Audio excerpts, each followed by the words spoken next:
Alrighty, welcome today to Sports Rewind Digital Podcast. Today I am joined with the IPF President, Gaston Parage. How are you, Gaston? Hello, everybody. I am doing fine. I hope you as well. I sure am, mate. Now, I had the pleasure of meeting you at a few international events in Vancouver and also in Killeen, Texas. It's what a great pleasure it is to have you, I guess, on the podcast. Yeah, Now, it's a pleasure for me as well. Now you're just come back from the Arnold's competition there in Brazil. How was that Yes. That was last Yeah, weekend. How was that? yeah, that was very good. But the problem is always that you do not get too much people involved at Arnold's in Brazil. So we have decided that this was the last Arnold's in Brazil. So there will be no more Arnold's in Brazil for the IPF. Okay. Now you talk about the IPF. A lot of our listeners probably aren't aware of what the IPF is. Can you please tell us about the IPF? Yeah, the IPF is the largest powerlifting federation on the world. It's the only recognized federation by AIMS, by FISU, by former GIVES, but now the GIVES is not more there, and Sport Accord. So this is the steps you have to do to have a possibility to get recognized for an IOC sports. Without this, you can't be, and it's only one federation on the world is accepted for this. So it's only one federation who can be accepted by them. Okay, so the IOC, that's a obviously a big step for powerlifting if that's going forward. Yeah, the IOC recognition is a long process. I think the IPF is now existing 50 years. I think that in the beginning of the IPF, it should have been done much more to come forward with IOC recognition. All this, yes, we lost because the former people did not work as it should be. We have done all our work. Now it's just a political decision. And still, we are working to make sure that we fulfill all the criteria to become an IOC recognized sport. Important is also to inform the people that IOC recognition means not that you go to the games. That's separately. But IOC recognition is the most important step to make sure that all our member nations get recognized by their national Olympic committees, ministries of sport. So for this reason, the IOC recognition is very important. Extremely important. I know in Australia, lots of different sports struggle with that, with funding and different things because they are not part of the IOC. So that is a Yeah. massive thing. Now, how did you get involved in powerlifting, Gaston? My first wife, she was working on the same company as I was working, and her boss, he was the president of the National Luxembourg Powerlifting and Weightlifting Federation, and also wrestling in that time. And then he need people to work in the executive committee, so he was asking my wife to work as secretary general, and then she asked me if I want also to be involved, and I said first no, because I don't like what's going on, especially in professional sport, where the people get handled with money, especially when you're looking soccer and so on. Too much money involved, and I said I don't want to be involved in sport like this. And then I have been told that we have a world champion in Luxembourg, Marion Hamang, and I said, "Oh, we have a world champion in powerlifting." And they said, "Yes." I said, "Okay." And they informed me also that all is on volunteer basis, that it's an amateur sport. Then I said, "Okay." And then I started to become involved in powerlifting. It is a great sport, powerlifting. I've met lots of lovely people through the sport, and yeah, I guess lots of different people at different levels get to participate in powerlifting, and that's one of the best things about it is it can be, I guess, entry level and go right through to world championships, like you say. Now, the Yeah. big step for you is IPF president. Now, How did that come about? I think you were the treasurer through to about 2012. Is that correct? Now, I have been first the auditor of the IPF in 1998, but nobody was asking me. They came just back from our federation and said, Gaston, you are now the auditor of the IPF. I said, okay, thank you that you was asking me first. And then when I made the financial control, the treasurer in that time, Gerhard Geisler, he said he won't stop because there was things going on in IPF he was not happy with. And then I said, okay, then I go for treasurer and you can maybe then go for the auditor. And then we changed. So I gave my candidature to become the treasurer. That was then in 99 in Trento, Italy, when also Norbert Baller became the president. So, and then we start making a lot of changes in this federation to bring it to the way we are today. Okay. And then in 2012, I became the president of the IPF. That was in Puerto Rico when Detlef Albrechts was stepping away. So I sent in my candidature and I have been elected the first time with 38 votes against 19 votes with Johnny Graham as candidate. And from that time on, I'm the president. And then we start working with the turbo to bring powerlifting forward. There are many countries in the IPF. How many countries are involved in the IPF?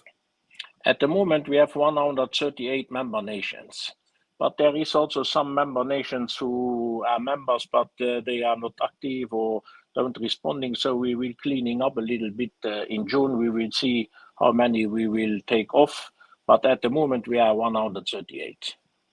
Okay. So in June this year, I think the Worlds are at Malta. Is that correct?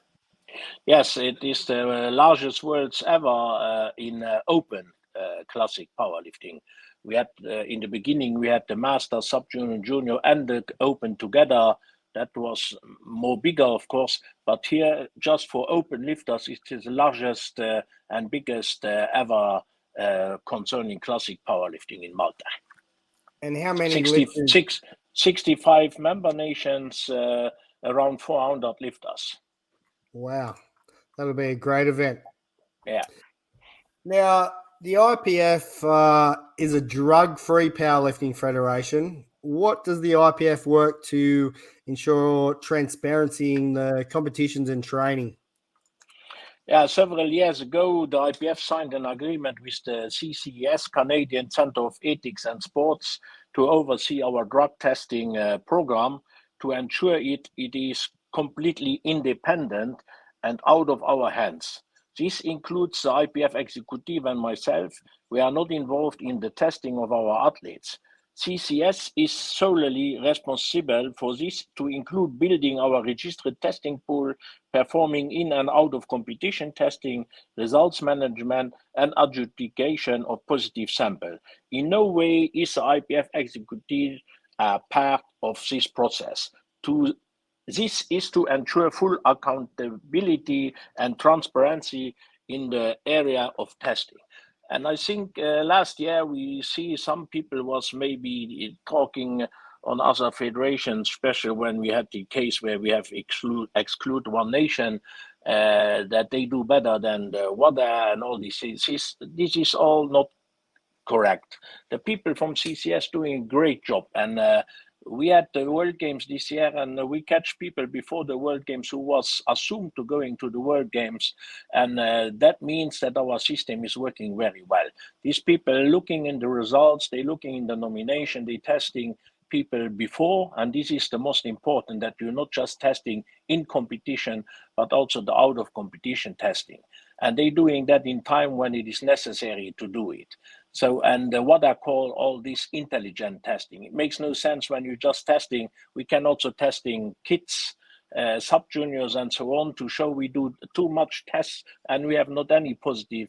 So that's not the work. We want catch the people who taking drugs, and that's the way how we're working. And I can just say, when I started be involved in the IPF, I made sure that a lot of things has changed concerning the testings, because before the people had to pay 350 Deutsche Mark to be tested when they did a world record. And when they had no money, then it was said, okay, then you cannot get a world record. But then I said, how is this working? So that means poor people can never do a world record.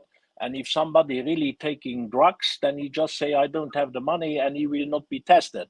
I said, that's not the way how it works. So we made a lot of changes from that time on, from 99 on. And in that time, we was on 15% of positive tested lifter. Now we are under 5%. So that shows that we are going in the right direction and that we did a great job over all these years.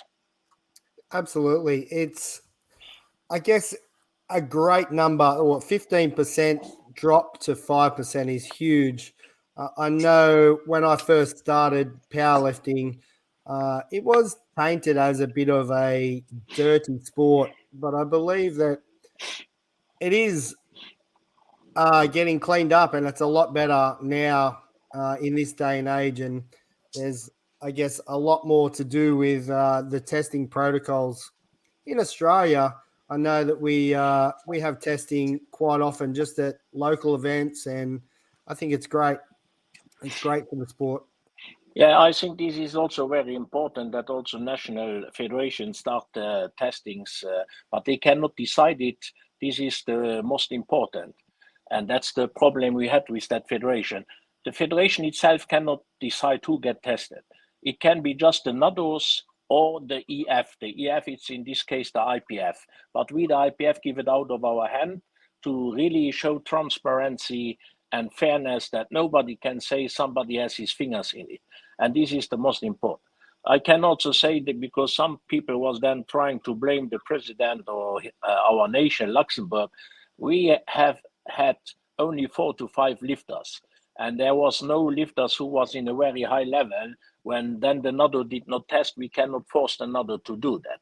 But I can say now, at the last championships, we had 28 lifters taking part at our classic, and I contacted the NADO and I said, listen, we want to show also our people that we're doing drug tests. So can you coming and making tests? And they came, and they of course chose the lifters itself. They have made tests and it was negative. Just to close some people the mouth who was thinking to blame the president just because we are a small country, and comparing my country with one of the biggest country on the world is a little bit silly to find excuses or to blame the IPF on testings. So just to clarify that this is also now done. And of course, we recommend always nations to look with the NADO. Also, our CCS is helping to contact NADOs in the case there are member federations who have problems to get testings over the NADO. We have also some who already working through the IPF over CCS to get testings because their NADOs are not working. So we just can recommend all our member nations starting fight against doping, because this is one of our major privilege we have to show the world that we are one of the strength sport who really want to have a clean sport. Yeah, I believe so. And I guess that's a big part of what you said earlier with the IOC as well. That would have to be one of the major components, I guess, going towards there to the IOC. Yeah, Now, of course, the most important on this is every time that people just see strength sport and they have a bad image about strength sport because of other strength sports who have a lot of problems. But the people should, before they talking about something, looking into the individual sports and looking what they are doing.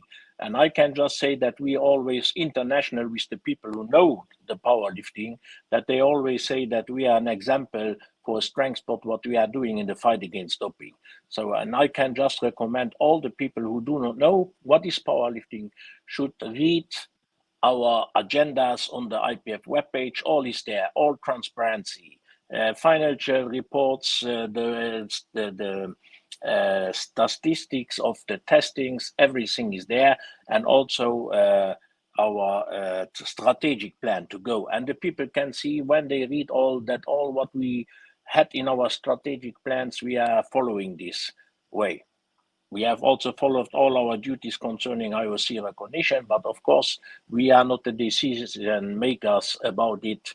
So we can just hope that one day they really wake up and give us what we should deserve since long time. Yeah, it has been a long time, that's for sure. Yeah. What are some of the biggest challenges that the IPF faces at the moment in the sport of powerlifting, and I guess how do you plan on addressing them as they come about? Of course, to gain the IOC recognition, we have inched our way toward this goal every year, and we'll never quite until we cross the goal line. Currently, we meet the criteria. However, it is important that we do not rest on our laurels and continue to improve our events and championships for our athletes. Clean sport is one of our biggest challenge always. We must have all our member federations conducting tests and their athletes and working with their national anti-doping agencies before they come to an international, regional, or world championships. We must have all our of championships, both at national, regional, world level, operating at a uniform and high level. We have invested a large amount of monies into our regions. Most are doing a great job. However, there are two of our regions not working very well. Social media is a great tool to advertise our sport. However, there are individuals and groups that use it to only tear down our sport. The IPF has adopted on social media policy, and if our national federations do not take an active role in curtailing the destructive nature of some of the social media, the IPF will start taking an active role to curtail it. Please, I respectfully request that everyone use social media in a positive manner to uplift our sport. University sport is one of our most important successes and will assist us to achieve IOC recognition as well. A viable university program shall pave the way forward for our futures and the next generation of administration. I think this is a door we open for our member nations because next year we will have the first FISU championship and the lifters get nominated by the universities, but only lifters who are members of the IPF member federation. That has to do with, of course, the anti-doping program that we have the control over the lifters to test all the lifters. And this is an open door because if the university federations nominate them, they will also take the costs for sending the lifters there. And this is a way that people have to understand. We open the door, but you must cross the line. If you don't cross the line, then we cannot achieve the goals. So it's not always on us to do our homework, but also our member nations must do their homework because the IPF is not Gaston and the executive committee. The IPF, it's all our member nations. They have to understand that. Okay. The university program, that sounds interesting. I know the university games has been on for quite some years. In Australia, we don't often have too many people from the universities going to these events. How many competitors do they usually get at the university games? Yeah, the games I do not know yet because we are not yet talking from the games. We're now talking just from the FISU World Championships. So this is the first step. And also the FISU has 3 levels. But even that we have never had a first FISU World Championships, we had our cups from the IPF, but under the umbrella of the FISU, they put us on the second level. So they are very happy with the work we are doing and that we always trying to show them also to make the university sport popular. They are very happy with that work. So this is the first step. And if we have a good amount of lifters competing at our worlds, then the FISU maybe will also make sure that in the next step can be the games. And that's, of course, the major goal to take part also at the university games. But I know also there is some national university games where we have already some member nations who taking part with powerlifting at national games. So this is also something where the nations have to work on, to look with the university, to go in touch with them, and to look to be part of that program of the national university games. Absolutely. Now, I know technology in sport is really, coming about. Is there any new technologies coming into the sport of powerlifting? And I guess what will the IPF do to embrace these new technologies? I think I do not know if you're speaking now exactly about that, and so there is no new technologies going on because always when you're talking about this, there is also not a 100% sure how to do that. The only what we have taken many leaps in terms of media since I became the president of the International Powerlifting Federation. We now have our media teams that live stream all of major events. We also have agreements with the Olympic Channel and now Eurosport. We have a Facebook page that has exceeded over 1 million likes. We will also be taking our commercials on Eurosport. During the World Games in Birmingham, we were telecasted live on CBS Sports. Key and important, no other powerlifting federation can claim the same advance as IPF when it comes to promoting our lifters and the stars of our sport. I think Eurosport, we had 15 million of views. So, and we see now that everywhere on all nations, and as I said before, also in Luxembourg, the numbers of lifters increase very much. And I think that has also to do with all this technology that we are using them. It costs the IPF a lot of money, but this is the same when people speaking, the IPF take our money. We take nobody's money because all the money what we take, you can look on our financial report, goes back to the sport and serve for the sport.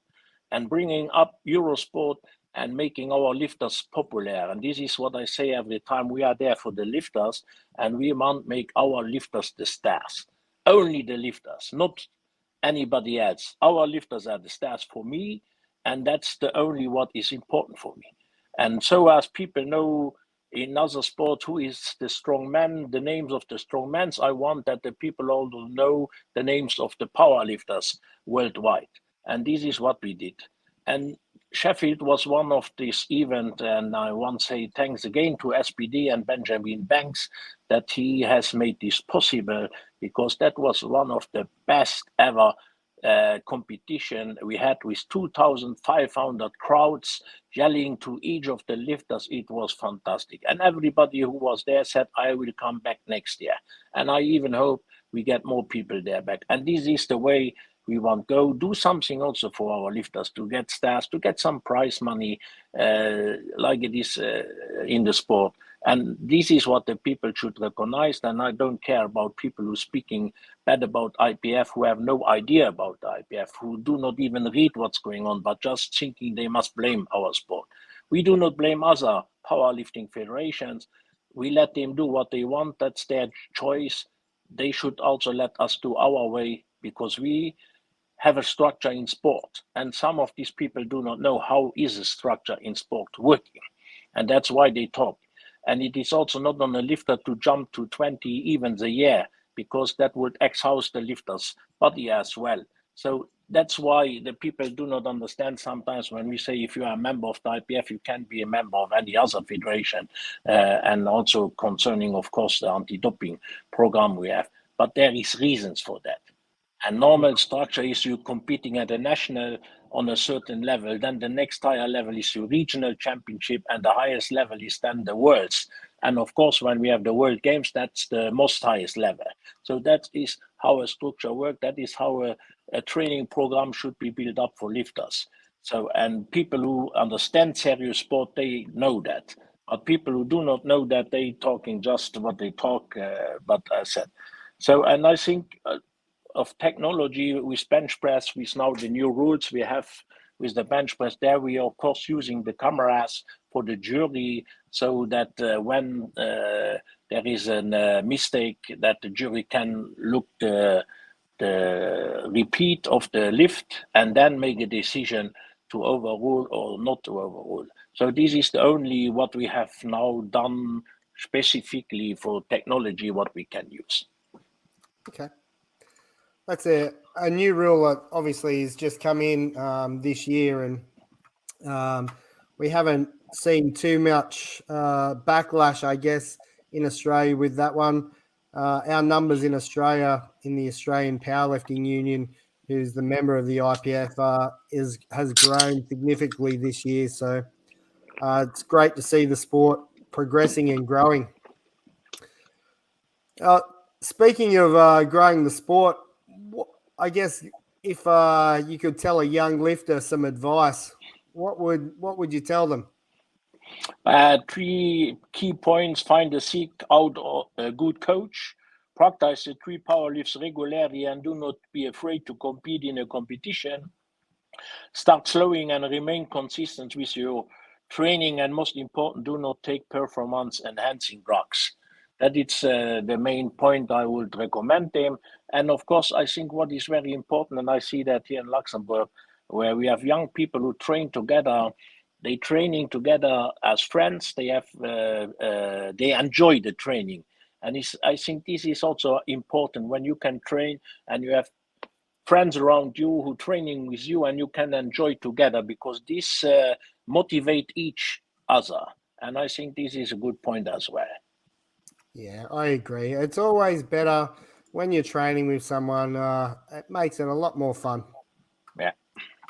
Now, can you discuss any of the IPF's efforts, I guess, to promote gender equality in powerlifting, and how is the IPF working to ensure that all the athletes have equal opportunities to compete and succeed in powerlifting?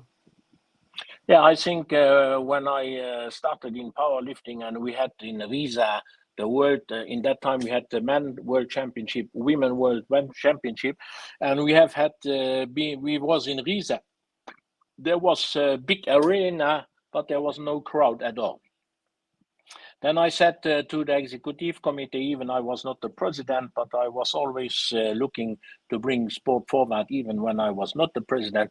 Then I said, we have to do something to promote women's sport. So, and then we came up and said, okay, we will have now the World Open Championships, men and women together. So that was the first step we have done. And those who have followed up last year, last year Denmark, when we had the equipped powerlifting championship with Eurosport, we had a session, men and women, 8 and 8, competing together. That means the women's 8 lifters were starting then squat, then 8 men doing the squat, then 8 women's bench press, 8 men bench, and so on.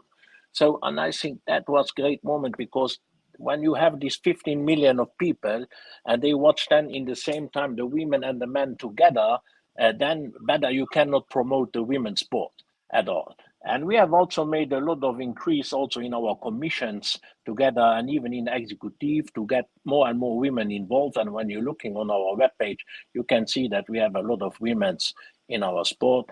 And I think also here we are a good example worldwide in our federation concerning the promoting the women in our sport. Yeah, absolutely. I know in Australia there are a lot of women lifting now, and when I did have a gym, Gaston, we had a lot more women lifters than what we had men. It is progressing quite well there. Now, the IPF work with different, I guess, national federations from around the world. What do you believe is the importance of the collaborations with different countries in the sport of powerlifting? Well, as we modeled IPF after the IOC principle, we expect the same from our national federation. Recently, we had to expel several high-profile national federations for not following these 2 principles, to include water code. More importantly, the IPF is here to assist the national federation to development their programs by using our commission, the IPF executive or the regional federation. Some have been very the IPF is to here to assist the national federation to development their programs by using our commissions, IPFEC or regional federation. Some have been very successful. The IPFEC has created a development fund specifically to assist our regional and national federation to develop their programs. We have established a coach course that will go to all 6 regions. This program was designed for member federation not able to attend the course in Sweden. One of our most successful coaches in the IPF, Dietmar Wolf, will oversee this program. This is a landmark achievement. He's engaged a full-time job now in the IPF, and we have now established a basic coaching program for all those nations who cannot have a national coach certificate, so that we go to the place now. The first will be in your region, in the Oceanian region, where Dietmar Wolf is going with Piotr to have this national basic coach, and then the people get a basic certificate. Our main goal also for the future is that all head coaches must have or a national certificate or a basic certificate from the IPF, or the level 2 or level 1 coach license from the IPF, because we see often that on national level lifters coming and do not even know the principal rules, or making mistakes by bombing out with some small mistakes what could be avoided. And it's a pity for us to see when lifters pay a lot of money to travel somewhere, and we see then that they bombing out just because the coach don't know the rule better, or has not that good practice to give advice to the lifters. So this is the way we are working together with our member nations. And of course, also what is important is the referees, because we need referees worldwide. And I say it every time over many years. And also, this is a responsibility all national federations have to take. Without referees, we cannot have a sport. And you must not just sitting there and thinking, oh, the others bring the referees. No, we had especially in masters, we have often problems to fulfill the program, because then, fortunately, people like Honey, like Farshid, like myself, sitting then from the morning in the evening in the jury and so on, to make sure that we have enough referees. But that should not be the case. Every federation, when they have a budget for traveling, they must also involve in the budget the referee. This is key and important for our sport. How you do a competition when you don't have referees, and what will be if one day you're coming and we say, we are sorry, but there are no referees here. So, and therefore, this is what I always ask the member federation. You have to make also a strategic plan on national level to make sure that you can achieve all the goals what is requested to fulfill. Also, the IOC requests are not just requested to the executive committee of the IPF. No, we prepare the field as IPF, the field for our national federation, and our national federation must follow all these principles. And this is how it works. And not just now I mentioned the water, but also when you suspend people in sport, there is a way how it works. There should be a disciplinary committee. There should be an appeal committee.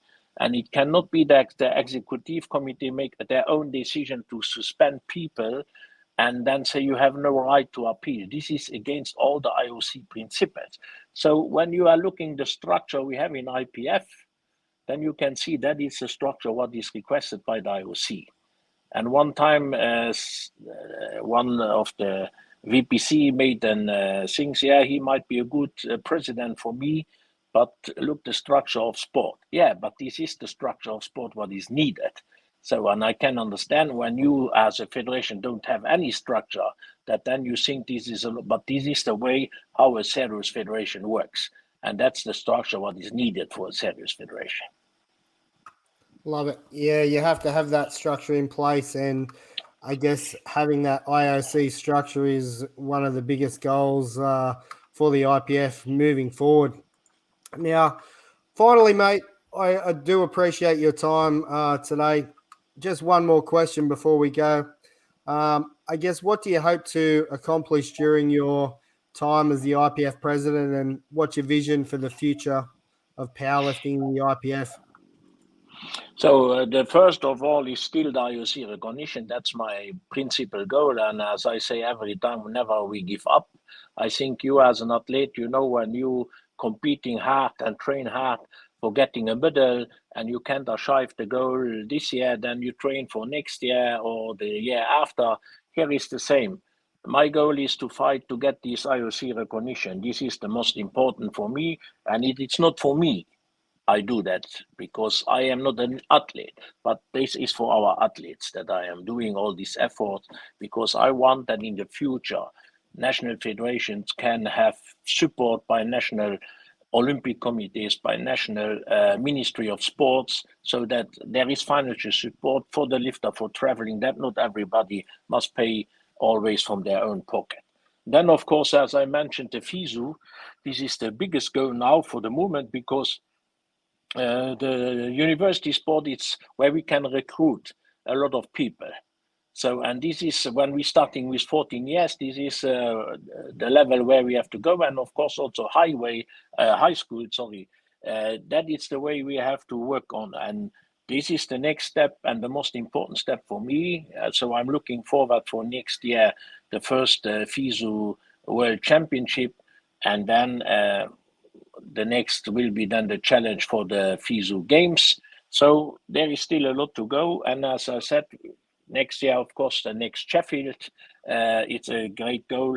And maybe we have other plans also to do something, not just for the open lifters on that way, a direction that we maybe find also a solution that we can have junior level doing something for them as well. So we are working, we have some plans in the head, but not now to tell it because I do not want to say something and after we can fulfill it. But we have plans to bring our sport forward. That's always our goal. And all what we want to is already on our strategic plan. The strategic plan is a 4 years plan. And step by step, we fulfill all what is written in the strategic plan. And when this year is over, then we bring up a new strategic plan. So, and the most important, of course, for me is the work we have now with Eurosport. We have signed a contract with them now for 6 years. So this is great as well. And looking forward if we can have more than only 2 live sessions and so on, because that makes our sport popular. And I think this is what we see now everywhere on our member nation, that our sport is growing by numbers of athletes. So, and that is the most important goal, to make sure that we get a big federation or bigger than we are, and also to work together with Special Olympics, maybe with IPC. We always try to go in contact with them because we are a sport for all. So we will also working in these directions together and with blind people. So that's the goal. We have to have a big family of powerliftings together in our federation. I love it, mate. Thank you very much, Gaston, for your time. Take care, and I'll see you at an international event soon. Thank you very much. It was a pleasure to be here on your podcast. And also thanks to all who will listen all these. And I hope they can learn something from what I brought up here. And it's always happy to see everybody somewhere. That's why I travel a lot. People thinking always I travel just for fun. That's not the case. I never travel for fun. I travel to work hard and to bring sport forward, the regions forward. Now I can say that, for example, the Asian region, last time I was in Dubai, we have now a very good executive board there. So they're working very well now. And we had 29 member nations at the Asian Championship with also about 400, over 400 lifters. So that showed that the way I working with our regions also are fruitful. And now I have been at Arnold's, not just for the Arnold's, but for working with the FISUPO to bring also the FISUPO on a higher level. I want to have the region all on the same level. This is the most important. And that's also one of the goals you was asking for. Thank you very much. No worries, mate. Thank you. Take care. Bye-bye. Take care.